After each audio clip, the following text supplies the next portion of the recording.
오늘 이 시간 우리에게 주시는 하나님의 말씀은 신약성경 요한복음 7장 1절부터 13절까지의 말씀입니다. 저와 한 절씩 교독하시겠습니다. 그 후에 예수께서 갈릴리에서 다니시고 유대에서 다니려 아니하심은 유대인들이 죽이려 함이러라. 유대인의 명절인 초막절이 가까운지라. 그 형제들이 예수께 이르되 당신이 행하는 일을 제자들도 보게 여기를 떠나 유대로 가소서. 스스로 나타나기를 구하면서 묻혀서 일하는 사람이 없나니 이 일을 행하려 하거든 자신을 세상에 나타내소서 하니, 이는 그 형제들까지도 예수를 믿지 아니함이러라. 예수께서 이르시되 내 때는 아직 이르지 아니하였거니와 너희 때는 늘 준비되어 있느니라. 세상이 너희를 미워하지 아니하되 나를 미워하나니 이는 내가 세상의 일들을 악하다고 증언함이라. 너희는 명절에 올라가라. 내 때가 아직 차지 못하였으니 나는 이 명절에 아직 올라가지 아니하노라. 이 말씀을 하시고 갈릴리에 머물러 계시니라. 그 형제들이 명절에 올라간 후에 자기도 올라가시되 나타내지 않고 은밀히 가시니라. 명절 중에 유대인들이 예수를 찾으면서 그가 어디 있느냐 하고 예수에 대하여 무리 중에서 수군거림이 많아 어떤 사람은 좋은 사람이라 하며 어떤 사람은 아니라 무리를 미혹한다 하나. 함께 읽겠습니다.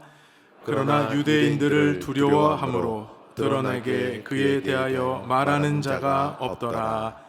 아멘. 복되고 거룩한 주일 2부 예배 나오신 여러분 모두에게 하나님의 은혜와 축복이 함께 하시기를 간절히 바랍니다.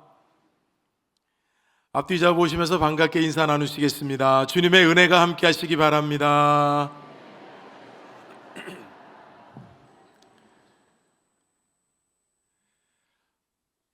이번 여름은 정말 더워도 참 많이 더운 것 같습니다. 100년, 200년 만에 큰 폭우도 내렸고 그로 인해서 또 더위도 더 다시 찾아오는 것 같고 동남아보다 더 덥다라는 말이 있을 정도로 연일 폭염이 계속되고 있습니다. 그러나 여러분, 또 이 비로 인해서 또 햇빛으로 인해서 오곡백과가 또 무르익고 들판의 벼들이 지금 익고 있습니다. 좋은 점들도 있고 하나님께서 주신 모든 것들은 사실 다 좋은 것입니다. 여러분, 이 무더위를 너무 불평만 하지 마시고 주님께서 주시는 믿음과 건강함으로 잘 이겨낼 수 있기를 간절히 소망합니다. 이번 이렇게 무더위에도 불구하고 지난 7월 19일부터 우리 교회 학교는 여름 성경학교와 수련회를 시작을 했고요. 어제까지 은혜 중에 모든 사역들을 잘 마치게 되었습니다. 영유아 유치부 같은 경우는 예수님 믿는 아이 점프라고 하는 주제로 진행이 되었는데요.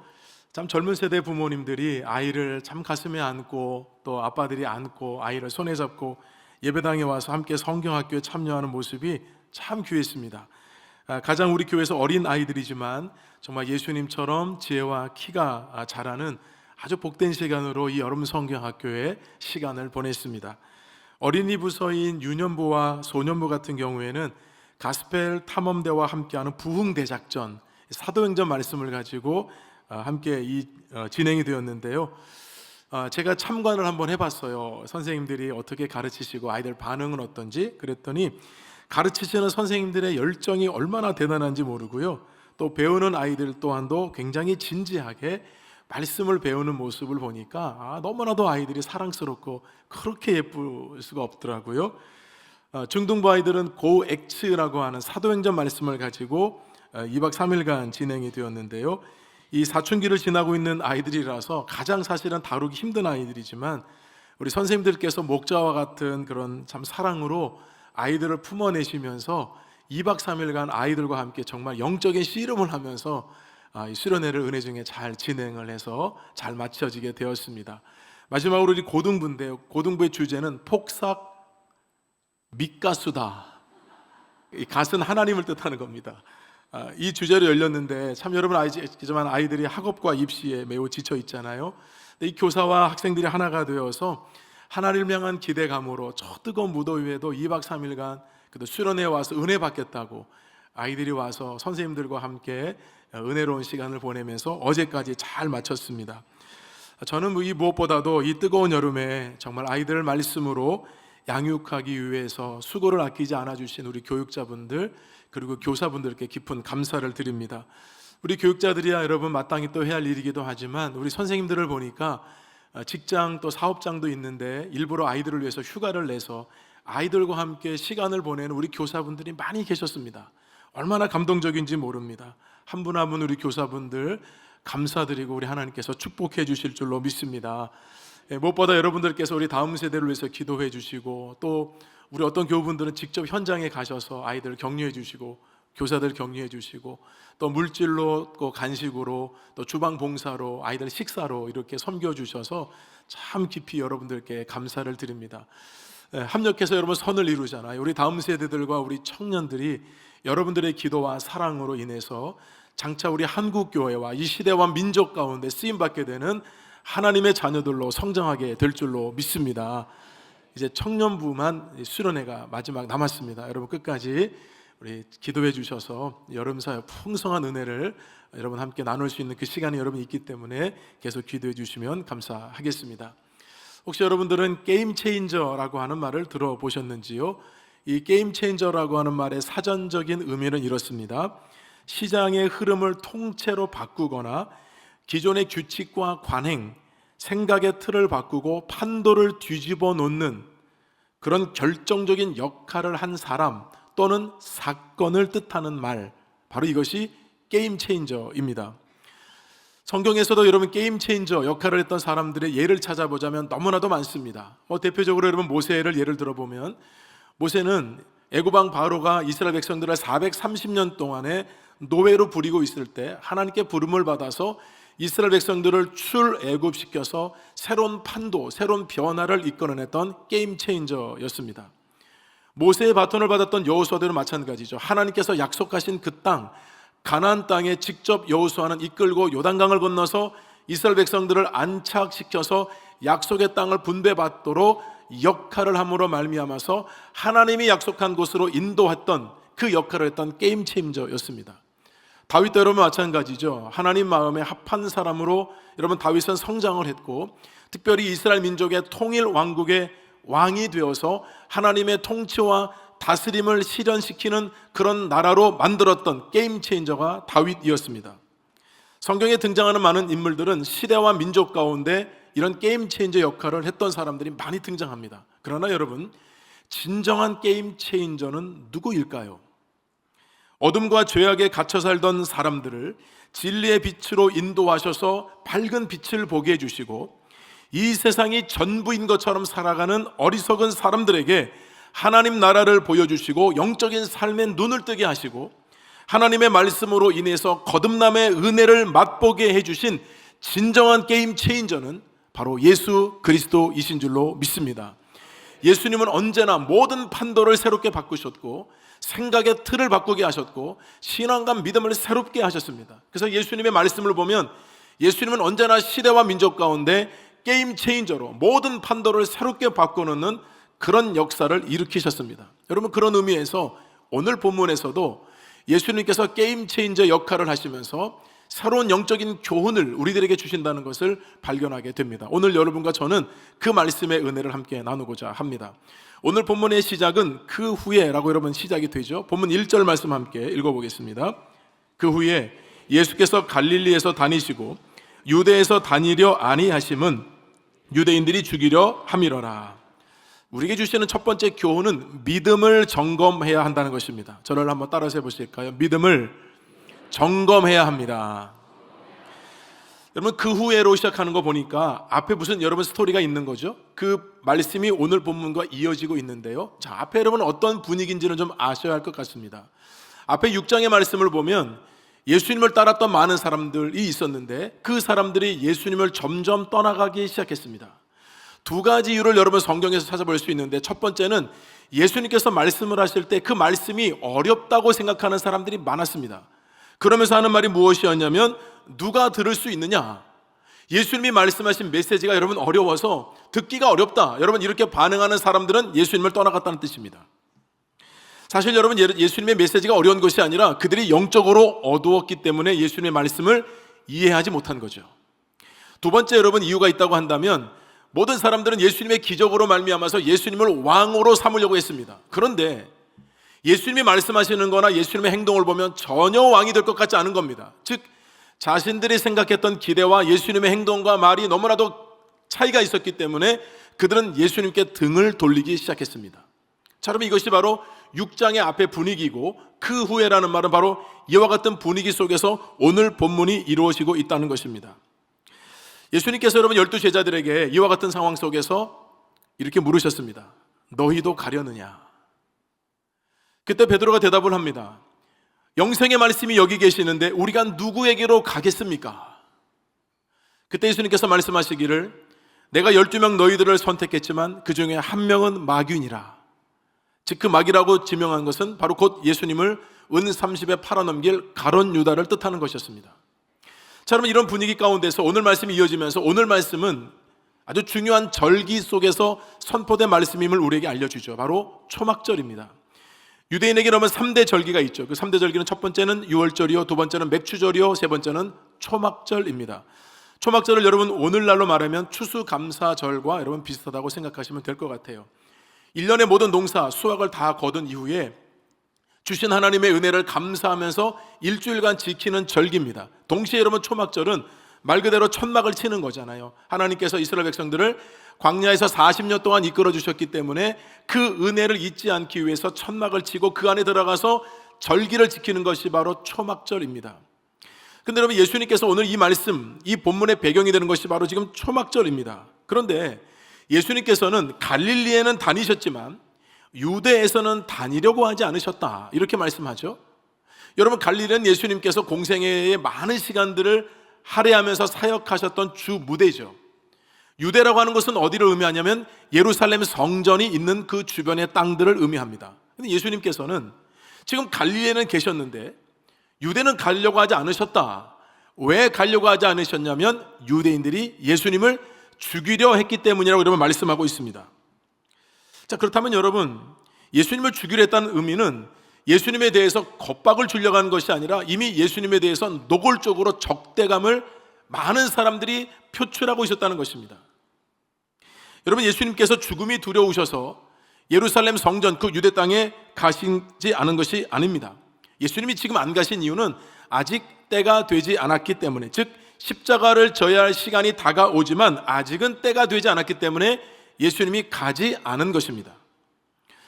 자, 그러면 여러분 지금 예수님을 죽이려고 하는, 예수님을 적대감을 표출하는 종교 지도자들, 대표적으로 바리새인과 서기관들이죠. 이 사람들만 여러분 예수님을 반대하고 적대감을 표출했을까요? 뜻밖에도 예수님을 대적했던 사람들이 있었습니다. 또 있었습니다. 자, 오늘 본문에 기록되어 있죠. 3절 함께 읽어보겠습니다. 그 형제들이 예수께 이르되 당신이 행하는 일을 제자들도 보게 여기를 떠나 유대로 가소서. 예수님의 형제들이었습니다. 예수님에게는 동생들이 있었습니다.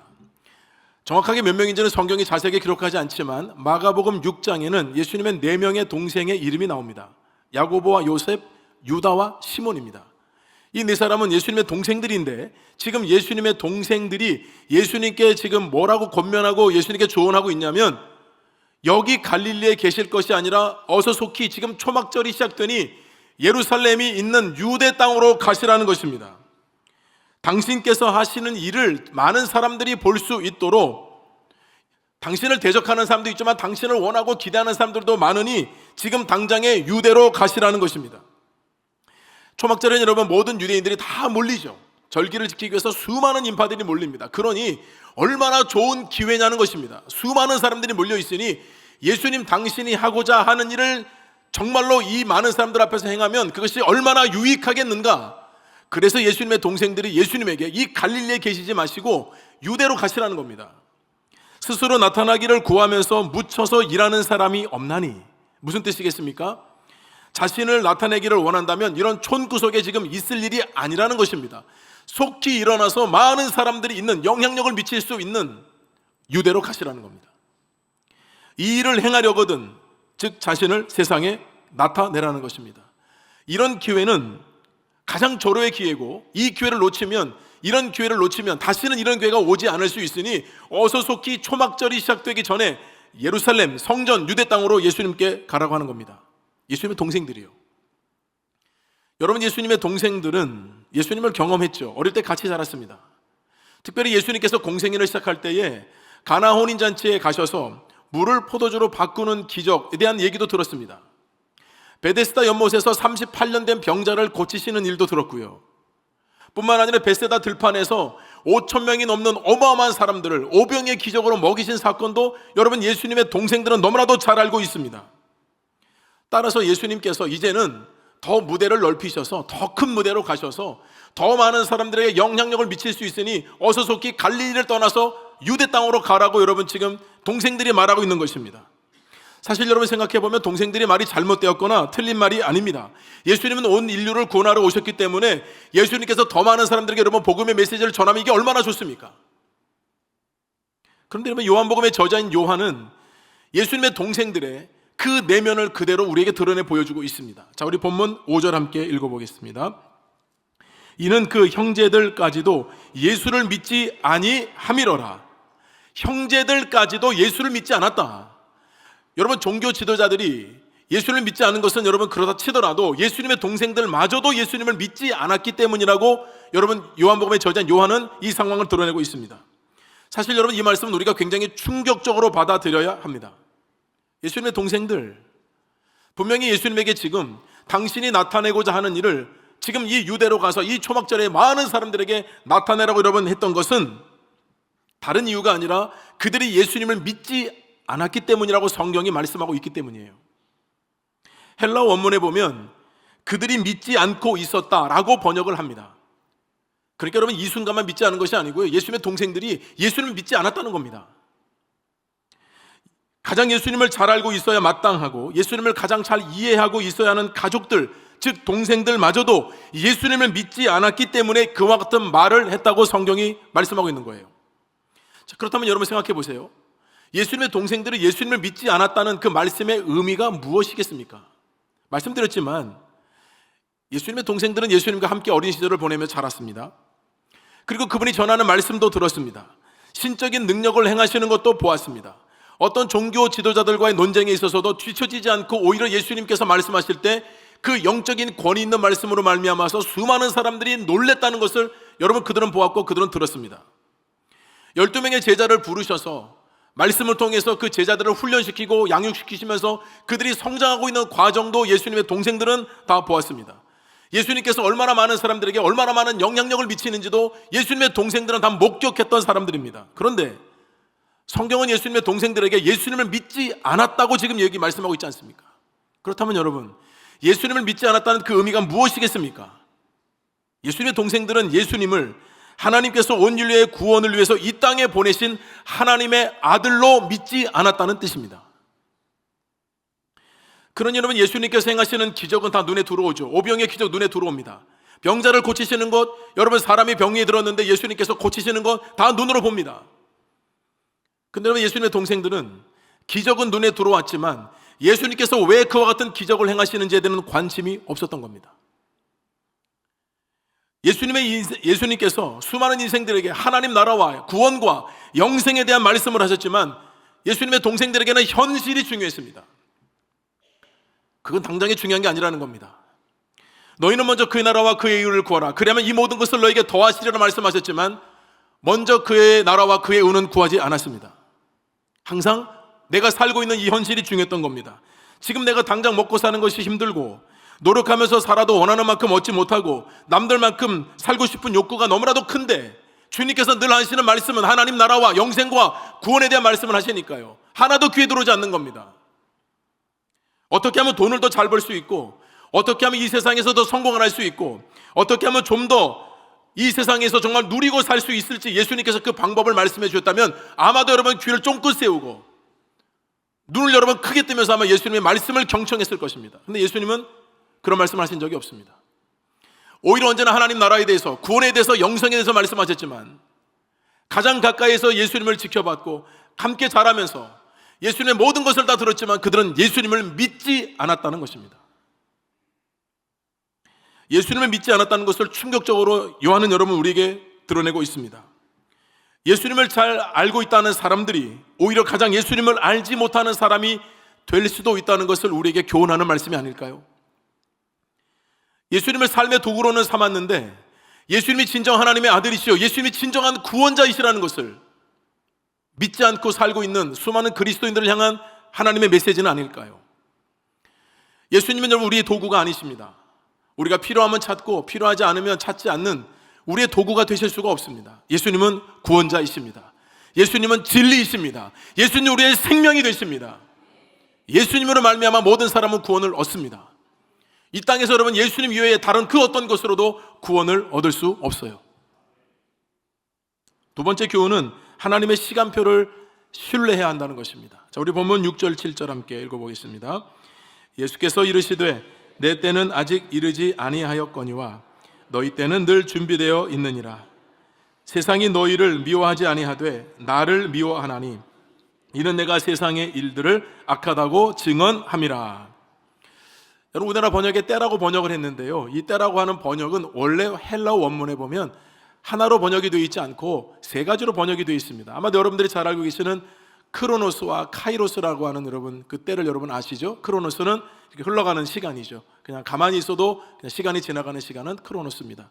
그러나 카이로스라고 하는 시간은 결정적인 시간을 뜻하죠. 어떤 역사가 있는 시간, 어떤 변화가 있는 시간이 하나님이 역사하는 시간이 바로 카이로스입니다. 그런데 또 하나의 시간의 의미가 있습니다. 오늘 내 때가 이르지 않았다 했을 때 이 때는 호라라고 번역이 되어 있습니다. 이 호라는 지정한 시간입니다. 이 지정한 시간은 하나님이 지정한 시간을 뜻합니다. 그렇다면 예수님의 동생들이 지금 말하고 있는 지금이 가장 절호의 기회고 가장 절호의 때라고 말하고 있지만 예수님은 그렇지 않다라고 말씀하시기 때문에 예수님의 동생과 예수님이 말씀하고 있는 이 때는 너무나도 간격이 크다는 것을 알 수가 있습니다. 내 때가 아직 이르지 않았다고 말씀하신 것은 예수님께서 여기에만 말씀하시는 것이 아닙니다. 먼저 사용하신 적이 있었습니다. 요한복음 2장에 보면 가나 혼인잔치가 여러분 있죠. 그때 예수님께서 이 말씀을 하신 적이 있습니다.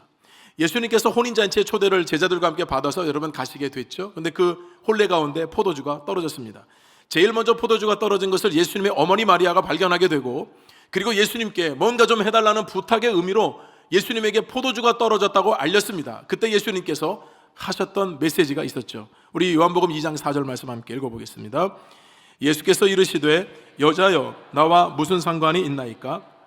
내 때가 아직 이르지 아니하였나이다.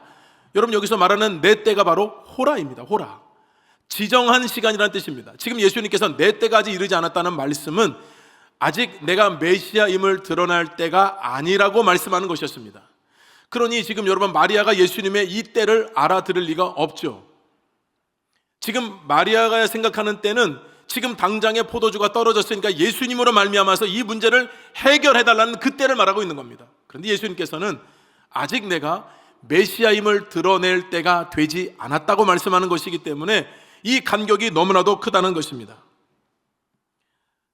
따라서 여러분 우리도 또한도 예수님이 말씀하신 때와 우리의 때가 다를 수밖에 없고 간격이 있을 수밖에 없습니다. 만약에 여러분 하나님께서 우리 모든 때를 다 정해놓으셨다고 한다면 여러분 우리가 할 게 아무것도 없잖아요. 그렇게 말씀하는 것이 아닙니다. 우리는 어떤 생각을 하냐면 일반적으로 이런 말 하잖아요. 모든 것은 다 때가 있다고. 여러분 이것은 우리의 인생의 경험으로 말미암아서 말하고 있는 겁니다. 인생을 살다 보니까 서두른다고 해서 이루어지는 시기가 다 빨라지는 것도 아니고 미룬다고 해서 다 늦어지는 것도 아니다라는 것을 우리가 삶을 통해서 경험하게 됩니다. 어떤 순간에서 빨리 취업도 하고 뭔가 좀 되는 것 같지만 다른 사람은 늦는 것 같지만 혹은 내가 늦는 것 같지만 나중에 지켜보니까 여러분 순서가 뒤바뀌어 있죠. 여러분 이런 경험을 통해서 우리는 그러고 보니까 모든 것이 다 때가 있구나. 빠르다고 다 빠른 것도 아니고 늦는다고 다 늦는 것도 아니다. 여러분 이런 우리 경험에서 우러나는 것이고요. 지금 예수님께서 말씀하시는 때는 그런 때를 의미하는 것이 아닙니다. 철저하게 하나님께서 계획하시는 시간, 하나님이 지정하신 시간, 하나님의 시간표를 뜻합니다. 왜 하필이면 이런 때에 나에게 이런 일이 일어나는가? 여러분 이런 생각이 들 때가 있습니다. 그때는 굉장히 당황스럽고 이해도 되지 않고 해석이 안 되고 받아들일 수가 없습니다. 그래서 하나님께 여러분 답답하다고 하소연합니다. 답을 얻으려고요. 하나님 왜 제 기도에 응답해 주 않으십니까? 왜 하필은 이런 때에 하나님 나에게 왜 이런 결과를 주시고 하나님 왜 이런 때에 나에게 이렇게 하시는 겁니까? 하나님을 여러분 다그치지 않습니까? 우리가 모르는 것이 무엇입니까? 하나님의 시간표와 우리의 시간표가 다를 수 있다는 것을 우리가 모르고 있다는 것입니다. 여러분, 하나님의 시간표 안에 우리의 시간표가 있는 것입니다. 하나님의 시간표에 우리 여러분 시간표를 맞추는 것이지, 우리의 시간표에 하나님의 시간표를 여러분 맞춰달라고 한들 여러분 것을 이루어질 수 없는 겁니다. 그래서 주님께서는 내 때가 이르지 않았지만 너희 때는 늘 준비되어 있다라고 말씀하셨습니다. 하나님의 시간표 안에 우리 모든 사람의 모든 때가 다 준비되어 있다고 주님 말씀하고 계신 겁니다. 즉, 하나님의 시간표 안에 우리 모든 삶의 자리가 있다는 뜻이에요. 윌리엄 와이팅 보든이라는 분이 있습니다. 이분은 미국의 낙농그룹 재벌가인 보든가에서 태어났는데요, 좋은 집안에서 태어나다 보니까 여건이 좋잖아요. 그래서 그 당시에도 예일대학교와 프린스턴 신학대학원을 졸업을 했습니다. 예일대학을 졸업하는 해인 21살에 아버지가 별세를 하셨습니다. 그로 인해서 아버지의 그 어마어마한 재산을 다 상속을 받았습니다. 그가 예일대학에 들어가기 1년 전에 1년 동안 세계 일주를 할 수 있는 경험을 얻게 되었습니다. 근데 이 세계 일주를 하다 보니까 신앙이 있었기 때문에 가장 눈에 들어온 것이 뭐였냐면 예수님을 알지 못하는 수많은 사람들이 보였던 겁니다. 그러면서 선교에 대한 도전과 비전을 받게 되고 하나님의 음성을 듣게 됩니다. 선교사로 부름을 받았습니다. 그는 세계 일주를 하고 온 이후에 학교를 졸업하고 아버지가 돌아가신 이후에 그 어마어마한 모든 재산들을 선교단체에 전액 기부를 하고 중국 간수성에 있는 이슬람 교도들에게 복음을 전하기로 작정하고 선교사로 헌신을 합니다.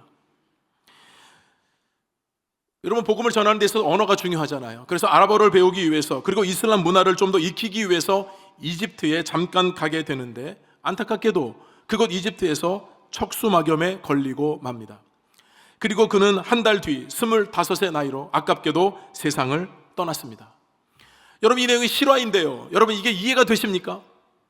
그가 만약에 미국에 억만장자로 있었다면 그는 얼마든지 선교사들을 후원하면서 또 얼마든지 선교사역을 돕고 얼마든지 가난한 자들을 여러분 도울 수 있었을 텐데, 도대체 이게 여러분 이게 뭡니까? 근데 그가 가지고 다니던 성경책에는 이 세 문장이 쓰여 있었다는 겁니다. 내 인생의 세 문장, 남김없이, 후퇴 없이, 후회 없이 하나님만을 따르기를 원한다. 그리고 그의 묘비에는 이런 문구가 기록되었다고 합니다. 그리스도 안에 있는 믿음 이외에 이런 인생에 대한 답은 없다. 우리는 내 인생에서 벌어지는 수많은 일들을 향해서 하나님이 왜 하필이면 이때에, 왜 하필이면 이런 결과를, 혹이나 내가 지나온 시간을 돌아보면서 그때 내가 그런 선택과 결정을 하지 않았다면 내 삶은 좀 나아지지 않았을까라고 하는 생각들, 이런 수많은 물음표들 여러분 던질 때 우리는 하나님의 시간표를 생각하지 않고 언제나 내 시간표에 여러분 중심을 두는 거 아니겠습니까? 이분의 죽음이 미국의 여러분 그 당시에 신문기사에 실렸습니다. 많은 사람들의 눈에는 무의미한 낭비로 여러분 보일 수 있지만 그의 죽음은 영원한 가치를 따라서 살아야 한다는 메시지를 그 시대 가운데 던졌습니다. 그로 인해서 그의 삶을 통해서 더 많은 사람들이 선교사로 헌신하고 작정하게 되었다는 것입니다. 여러분, 하나님의 시간표는 우리의 시간표와 다릅니다. 우리가 하나님의 시간표를 신뢰하고 나의 시간표를 하나님의 시간표에 맞추려고 하는 것이 여러분 그것이 믿음인 것입니다. 그럴 때에만 우리 인생의 모든 문제가 해석되지 않아도 하나님의 시간표에 나의 시간표를 맞추려고 할 때마다 하나님께서 내 인생에 왜 이렇게 역사할 수밖에 없는지, 왜 그때를 만날 수밖에 없게 하셨는지를 여러분 조금씩 깨달아 알게 될 줄로 믿습니다. 나의 시간표가 아니라 하나님의 시간표에 여러분의 삶의 시간표를 맞추고 살아갈 수 있기를 주님의 이름으로 축원드립니다. 세 번째 교훈은 은밀하게입니다. 우리 본문 10절 함께 읽어보겠습니다. 그 형제들이 명절에 올라간 후에 자기도 올라가시되 나타내지 않고 은밀히 가시니라. 예수님의 동생들이 예수님, 형님 빨리 예루살렘 올라가시라고 여러 번 했지만 예수님께서는 오히려 너희들은 올라가라, 나는 여기 갈릴리에 머물러 있겠다고 분명히 예수님께서 말씀하셨습니다. 그런데 예수님께서 며칠 지나지 않아서 혼자 예루살렘에 올라가셨다는 겁니다. 여러분, 예수님께서 왜 이랬다 저랬다 하시는 겁니까? 가시려면 같이 가시던지 아니면 내가 좀 나중에 간다고 말씀하시던지 여러분 그렇게 하시면 이해가 되겠는데, 너희들은 올라가라, 나는 가지 않겠다고 갈릴리에 계시다가 동생들, 제자들 다 여러분 예루살렘 간 다음에 예수님께서 혼자 은밀하게, 여러분 은밀하게 무슨 뜻이에요? 조용하게, 알지 못하게. 여러분 그 은밀하게잖아요. 올라가셨다는 겁니다. 어차피 가실 건데. 여러분 은밀하게 가셨다고 한다면 은밀하게 초막절 절기를 지키고 다시 갈릴리로 오시면 되죠. 근데 오늘 본문 이후의 말씀을 읽어보시면 명절 중간쯤 되었을 때 예루살렘 성전에서 예수님께서 대놓고 가르치신 말씀이 나옵니다. 은밀하게입니까? 은밀하게 하지 않는 겁니까? 전자입니까? 후자입니까? 좋은 말로 할 때 대답을 해보세요. 후자죠? 여러분 은밀하게 하라는 말은 조용하게 올라갔다가 초막절 지키고 조용하게 내려오는 게 여러분 은밀하게잖아요. 근데 예수님께서는 은밀하게 올라가셨는데 올라가신 것만 은밀하게 하시고 명절 중간쯤에는 수많은 사람들 앞에서 예수님께서 가르치셨다는 것입니다. 그렇다면 왜 은밀하게 올라가셨을까요? 내가 며칠 있다가 아니면 너희 간 다음에 내가 간다고 말씀하시면 이해가 편했을 텐데요. 여러분 이 말씀의 힌트가 8절에 있었습니다. 아직이라는 단어가 있었습니다. 이 아직이라는 의미는 지금은 아니라는 뜻입니다. 무슨 말씀인가? 내가 예루살렘에 올라는 가겠지만 너희들이 말하는 때는 아니라는 뜻입니다. 예수님의 동생들은 지금이 절호의 기회고 지금이 절호의 때라고, 지금 당장에 올라가셔야 된다고. 여러분 객관적이고 논리적이고 합리적입니다. 예수님께서 그때가 아니라는 겁니다. 너희들이 말하는 때가 아니라 너희들이 말하지 않는 때에, 즉 하나님께서 원하시는 때에 내가 올라가겠다는 말씀이 바로 내 때가 이르지 않았다고 말씀한 것이었습니다. 인간적인 욕심과 불신앙, 믿음 없음으로 인한 말이기 때문에 너희들이 말하는 그때는 올라가지 않겠다는 뜻입니다. 언제나 주님께서는 사람이 말하는 절호의 기회, 사람이 말하는 가장 적절한 때, 예수님은 그때를 움직이지 않으셨고 오히려 항상 하나님의 뜻을 물으셨습니다. 그리고 하나님께서 가라 하시면 가고 하나님께서 서라 하시면 서셨습니다. 그래서 사람들의 말대로 예수님께서 움직이신 것이 아닙니다. 내 때가 이르지 않았다, 아직 하나님의 말씀이, 음성이 들리지 않았기에 너희들은 올라가라. 나는 하나님의 음성, 하나님의 뜻을 알고 그때서야 올라가겠다는 주님의 말씀이었던 것입니다. 예수님은 인기를 얻으려고 하지 않았습니다. 사람들의 환호성을 얻으려고 하지 않았습니다. 많은 사람들이 있는 가운데서 뭔가 영향력을 끼치려고 하지 않았습니다. 오히려 우리 예수님께서는 생명의 복음을 많은 사람들에게 전해줌으로 인해서 그 사람 한 명 한 명의 삶의 변화가 있을 수 있도록 하기 위해서 명절 중간쯤에 하나님의 말씀을 전하셨던 것입니다. 여러분 예수님의 행적을 보면 주님은 언제나 코람데오 하나님 앞에서 행하셨습니다. 이것이 여러분 오늘 우리에게 주는 교훈입니다. 그렇다면 여러분, 저와 여러분은 코람데오 하나님 앞에서 살고 계십니까? 모든 순간에서 하나님을 의식하고 하나님을 인정하고 내가 드러내는 것이 아니라 하나님을 드러내는 그런 삶을 살고 계십니까? 여러분 세상은 하나님을 두려워하지 않습니다. 제가 지난주 이번주 여러분 신문기사, 인터넷 기사 많이 보면서 여전히 마음이 아팠습니다. 여러분 날씨도 찌는 듯한 이 폭염이 여러분 얼마나 덥습니까? 저는 정말 더위를 많이 타기 때문에요, 순간순간 시간이 너무나도 더웠습니다. 이런 여러분 시기라고 한다면 좀 우리의 마음을 좀 시원케 하는 좋은 이야기들, 뉴스들이 여러분 있으면 얼마나 좋겠습니까? 여러분 지난주 이번주 신문 기사들 보셨겠지만 좋은 일들이 여러분 있었습니까? 우리 눈을 밝게 하고 우리 마음을 시원케 하는 그런 기사들이 있었습니까? 저는 한 가정에서 일어났던 그 비극의 기사를 접하는 순간 너무나도 마음이 무너졌습니다.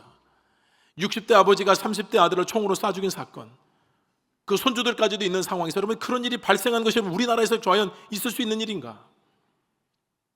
자세한 내막은 알지 못하지만 기사로 여러분 보여진 것 여러분 들어보셔서 아셨을 겁니다. 아들이 지원해 주던 금액을 끊어서 그게 화가 나가지고 결국 아들을 여러분 총으로 쏴 죽인 여러분 이런 사건이, 그런 여러분 이 무더위에 얼마나 우리 마음을 더 불안하게 하고 짜증나게 하고 힘들게 하고 우리 마음을 시원케 하고 위로가 되고 소망을 주는 여러분 그런 이야기들, 왜 그런 기사들이 우리 이 시대 가운데 많이 없을까요?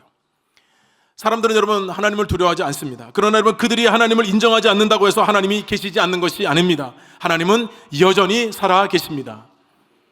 우리는 살아계신 하나님 앞에 있습니다. 우리 하나님 앞에서 우리가 그 믿음을 가지고 살아갈 때, 그 믿음을 가지고 결단할 때, 우리가 하나님 앞에 있는 신앙과 믿음으로 살아갈 때에 하나님께서는 우리 삶을 가장 형통한 삶의 길로 인도해 주실 줄로 믿는 것입니다. 여러분 그 믿음이 있어야 합니다. 언제나 내가 하나님 앞에 있다, 하나님 앞에 코람데오라는 그 신앙 앞에 있다는 것, 주님께서 어떠한 사람들의 말에도, 심지어는 가족 동생들의 말에도 귀를 기울이지 않은 것은 여러분, 그들의 때와 하나님의 때가 달랐기 때문입니다.